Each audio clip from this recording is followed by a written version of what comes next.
Hello, Abby and Jeff. It's Thursday. First off, I apologize for not uploading last week. I have no excuse, so bring on the punishment. I'm scared.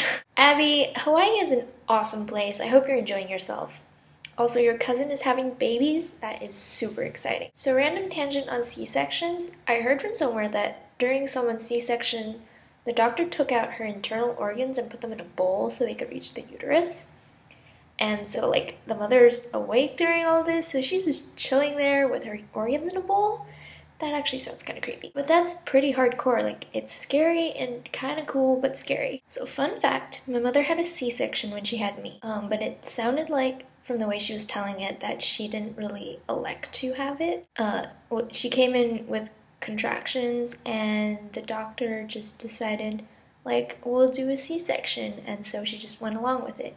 Which is, really weird. I feel like that's not usual hospital procedure. Since I'm responsible for the scar across her belly, I decided to look up what she actually went through. So first there's 4 different layers you have to cut through to get into the abdominal cavity where the uterus is. And it turns out that you usually do not actually have to take the organs out of the body. The bladder and maybe the intestines might cover the uterus, but you can usually just push them out of the way. The doctor might only take out the uterus out of the body after the delivery for purposes of suturing the cut. So, okay, not quite as interesting as I was picturing, but still, props, Mom. My mother also said that having a C-section first made her pregnancy with my brother a bit more complicated.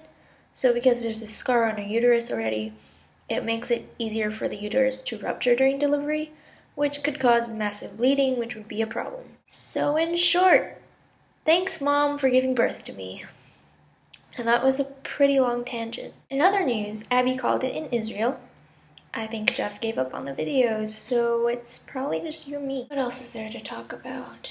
I guess I'll ask a question. Would you rather freeze to death or burn to death? This is somewhat like the Robert Frost poem.